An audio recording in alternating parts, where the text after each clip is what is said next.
اور وہ طاقتیں جو اس وقت ملک کے سیاہ اور سفید کی ذمہ دار ہیں انہیں بھی یہ پیغام دے دیا جائے کہ جب تک ان کرداروں کو تم کیفر کردار تک نہیں پہنچاؤ گے میں نے پاکستان نہیں آنا. کیونکہ آپ کو یاد رکھنا چاہیے کہ ان کے پلے جب کچھ بھی نہیں ہے تو انہیں ایک پولیٹیکل کیپٹل چاہیے جس کے اوپر یہ اپنی سیاست جو ہے وہ کھڑی کر سکے. ویورز آپ کو ایک بات یہ بھی بتا دوں, جو میں نے 8 سوالات تیار کیے ان میں سے جو دوسرا سوال ہے کہ شہباز شریف کو اہم پیغام گجرانوالہ میں ملا یا نہیں ملا. میڈیا پر بہت سارا یہ دعویٰ بھی کیا گیا, ہم نے بھی اپنے اس پلیٹ فارم سے خبر جو آپ کے سامنے رکھی کہ اسٹیبلشمنٹ کی ایک انتہائی اہم شخصیت یعنی غیر سیاسی شخصیت نے گجرانوالہ میں ان سے ملاقات کی, جن میں ان کو نواز شریف کے جنرل باجوہ مخالف بیانیے پر تحفظات سے آگاہ کیا گیا اور اس کے بعد شہباز شریف صاحب نے ہنگامی طور پر لندن جانے کا فیصلہ کیا اور لندن میں شہباز شریف اپنی گجرانوالہ ملاقات کی تردید کرتے ہیں. مگر یہ بات واضح ہے کہ پیغام ان کو ضرور دیا گیا. آپ کو یاد ہوگا انہوں نے کہا تھا نا کہ میں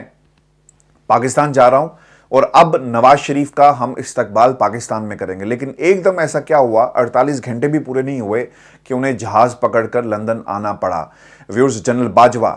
جنرل فیض, ثاقب نثار, آصف سعید کھوسہ اور شیخ عظمت سعید 22 کروڑ عوام کے قومی مجرم ہیں. نواز شریف صاحب ایسی بات کر رہے ہیں.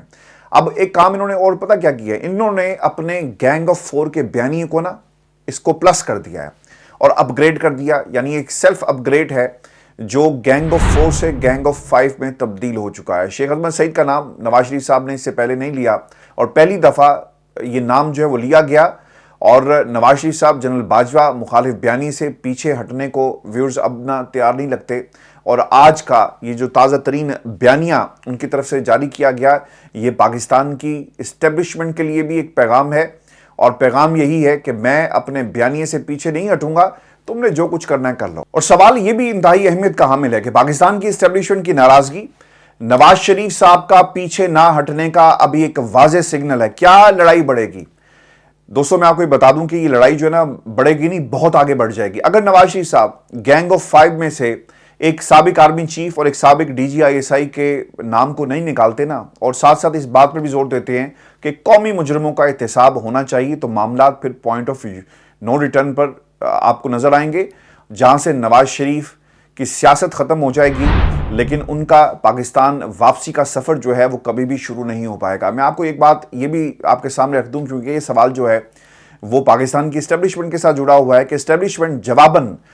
کیا کرے گی نواز شریف کے خلاف. کیا نیب کے کیسز جس کی ٹائمنگ بہت امپورٹنٹ تھی اور ہم نے کل رات کو بھی یہ بات کہی تھی کہ خدا کے لیے ان مقدمات کو, ان کیسز کو ان کے منطقی انجام تک پہنچائیے گا, چاہے فیصلہ کسی کے بھی خلاف آئے کسی کے بھی حق میں آئے, لیکن ونس فار آل یہ معاملہ جو ہے یہ کورٹ سیٹل ہونا چاہیے. جن لوگوں نے کرپشن کی ہے اس کو لٹکائیں مت اور نہ ہی آپ پولیٹیکل انجینئرنگ کے لیے استعمال کریں, آپ انہیں ان کے منطقی انجام تک ضرور پہنچائیں. یوسفزئی گیلانی گاڑی کا معاملہ, توشہ خانہ کا معاملہ, نواز شریف توشہ خانہ کا معاملہ, ان کو ان کے منطقی انجام تک ضرور پہنچنا چاہیے. ویورز,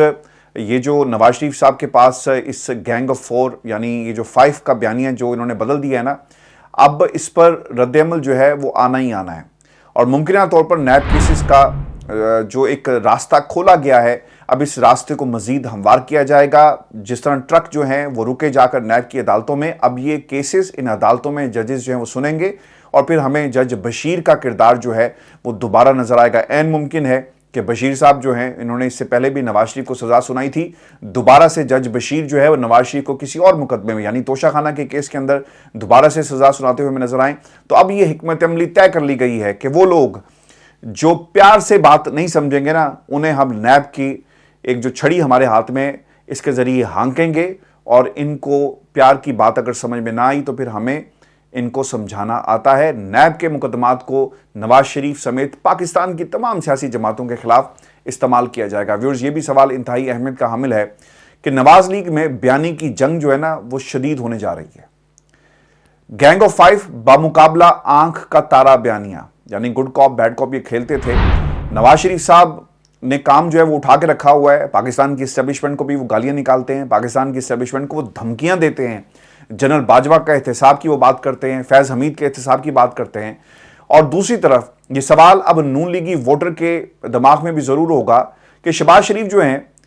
وہ پاکستان کی اسٹیبلشمنٹ کے گنگار ہیں اور نواز شریف صاحب جو ہیں وہ پیغام یہ دے رہے ہیں کہ جناب ہم نے ان کو چھوڑنا نہیں ہے. تو یہ تقسیم اور یہ جو جنگ جس طرح سے نون لیگ کے اندر موجود ہے,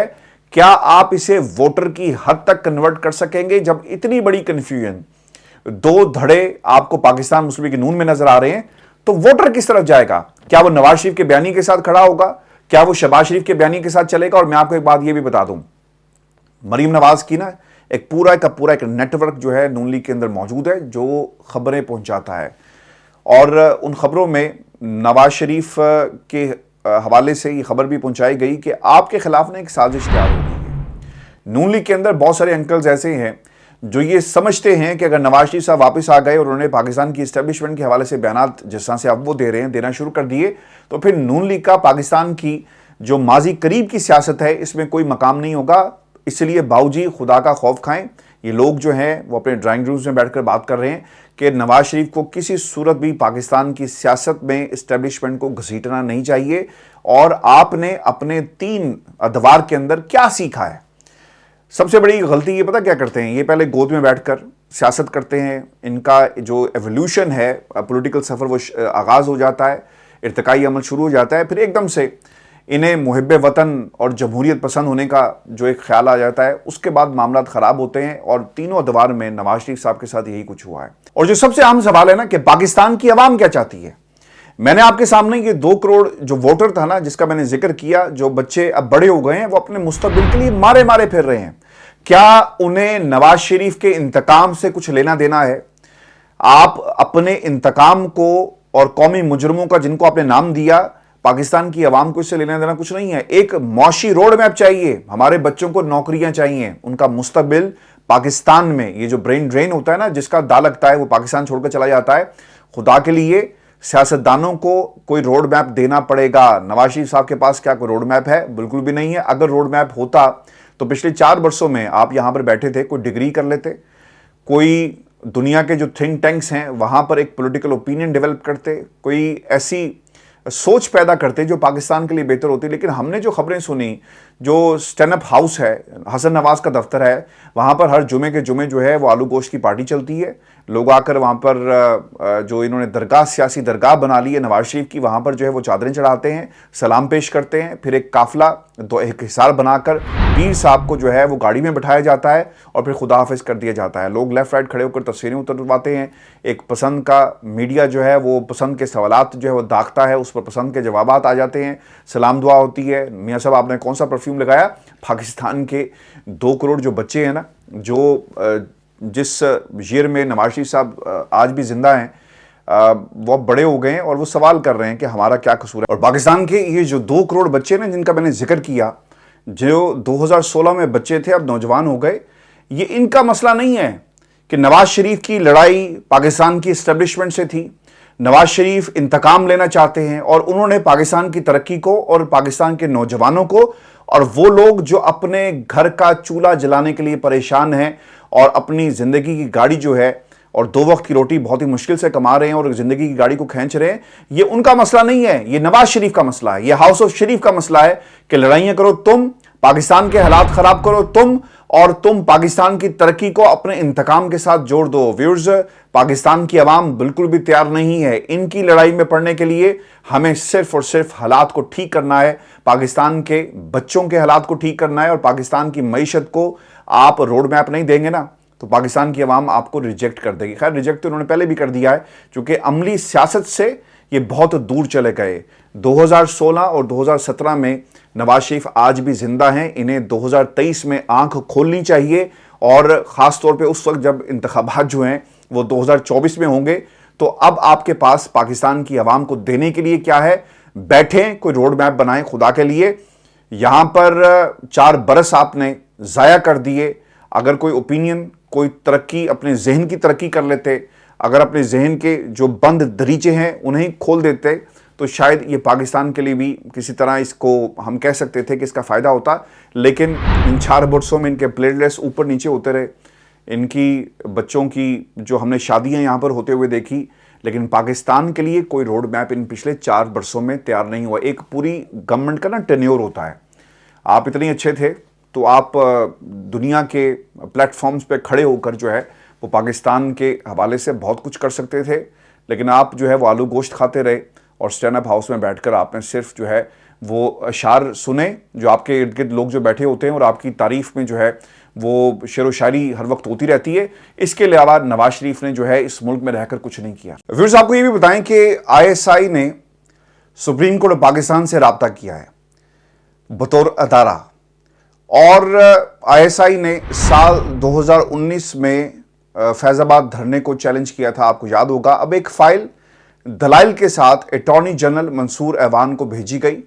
اس میں لکھا گیا کہ فوج اور اس کی طرف سے سیاست میں ملوث ہونے کا الزام بہت ہی ویگ ہے. یہ بھی کہا گیا کہ اس سے فوج اور ایجنسی کے اہلکاروں کا مورال جو ہے وہ ڈاؤن ہو گیا. اس میں لکھا گیا کہ یہ کہنا آگ کے آرم فورسز فیض آباد دھرنے میں ملوث تھی, اس بات کا کوئی ثبوت جو ہے وہ موجود نہیں ہے. کچھ سوالات جو اس کے ساتھ جڑے ہوئے ہیں کہ سب سے پہلے تو یہ کلیئر ہی نہیں کہ ریویو پٹیشن 2 سینئر ججز سے مشاورت کے بعد جو ہے اسے سماعت کے لیے لگایا گیا ہے یا نہیں, کیونکہ ابھی تک سپریم کورٹ آف پاکستان کے پریکٹس اینڈ پروسیجر بل پر جو کیس ہے وہ زیر سماعت ہے, اور جب تک اس کی سماعت نہیں ہوتی تب تک کیا اس کی کارروائی کو ملتوی کر دیا جائے گا. میں نے آپ کے سامنے اس دن بھی یہ بات کہی تھی کہ پورا 15 رکنی بینچ بیٹھا تھا اور صرف اس میں سے اپنی مطلب کا ایک حکم نامہ جاری کر دینا کہ انہوں نے پہلے دائیں دیکھا پھر بائیں دیکھا اور پھر یہ فیصلہ کر دیا کہ جہاں تک بینچز کی تشکیل کا معاملہ ہے تو ہم اسے کنٹینیو کریں گے, کیونکہ پریکٹس اینڈ پروسیجر بل کے اندر جو فارمیشن آف دا بینچز ہے اس کے حوالے سے بھی واضح طور پر لکھا ہوا ہے, اور یہی مدعا جو ہے وہ زیر سماعت ہے, پینڈنگ ہے سپریم کورٹ آف پاکستان کے فل بینچ کے سامنے. تو اس میں سے نہ کوئی ووٹنگ ہوئی, نہ ہی کسی جج نے کوئی فیصلہ دیا, نہ تحریری طور پر, نہ وربلی, نہ کوئی چیز سامنے آئی. تو پھر کس طرح یہ اختیار جو ہے وہ چیف جسٹس عمر